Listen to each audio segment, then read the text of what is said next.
Railway हादसे बाबति तव्हांखे आगाह कंदासीं त सराड़ी वेझो हज़ारा एक्सप्रेस जे हादसे वारे मामले में 6 ऑफिसरनि ऐं मुलाज़िमनि खे मुअतल कयो वियो आहे, जंहिंजो नोटिफिकेशन पिणु जारी कयो वियो आहे।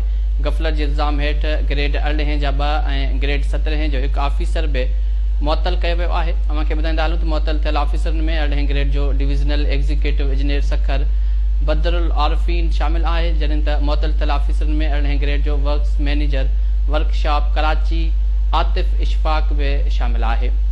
तव्हांखे ॿुधाईंदा हलूं त assistant executive engineer Nawab Shah Musharraf मजीद के भी मुअतल कयो वियो आहे, जंहिंजो नोटिफिकेशन पिणु जारी कयो वियो आहे। ग्रेड 14 जो पावर कंट्रोलर बशीर अहमद के भी मुअतल कयो वियो आहे।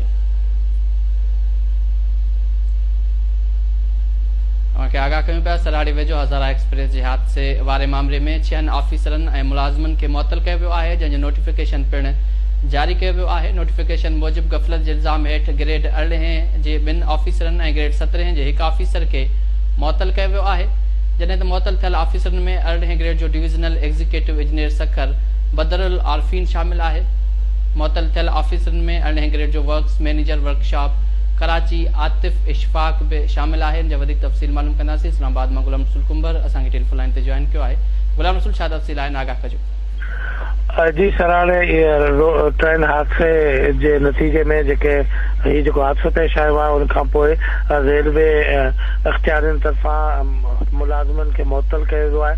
उन हवाले सां रेलवे अमलदारनि तरफ़ां ॿुधायो वियो आहे त 6 मुलाज़िम जेके आहिनि उन्हनि खे मुअतल कयो वियो आहे। इब्तिदाई तौर ते जेके जांच थी आहे उन जांच में उन्हनि 6 मुलाज़िमनि जी गफ़लत जो जेको आहे सो मामिलो साम्हूं आयो आहे। उन जे करे उन्हनि 6 मुलाज़िमनि खे मुअतल कयो वियो आहे, जिन में ग्रेड 18 जा 2 ऑफिसर शामिल आहिनि। उन सां गॾोगॾु ग्रेड 17 जो 1 ऑफिसर बि शामिल आहे। उन सां गॾोगॾु हेठियों अमलो जेको आहे उहो बि उनमें हिन गफ़लत में मुलविस आहे। उन्हनि जे ख़िलाफ़ कार्रवाई कई वेंदी। रेलवे वारी वज़ारत तरफ़ां बाज़ाब्ता तौर ते इन सिलसिले में इंक्वायरी कराई पई वञे। इंक्वायरी जी जेका इब्तिदाई रिपोर्ट आई आहे उन में रिपोर्ट में उहे माण्हू जेके आहिनि रोड हादसे जो सबबु बणिया आहिनि या उन्हनि जी गफ़लत सबबु ही वाक़ियो पेश आयो आहे, उन्हनि खे मुअतल कयो वियो आहे। 6 अमलदार जेके आहिनि उहे मुअतल थिया आहिनि। उनमें 18 ग्रेड जा 2 ऐं 17 ग्रेड जो 1 ऑफिसर भी शामिल आहिनि। जी गुलाम रसूल कुंबर, तफ़सील ॾियण लाइ वॾी महिरबानी।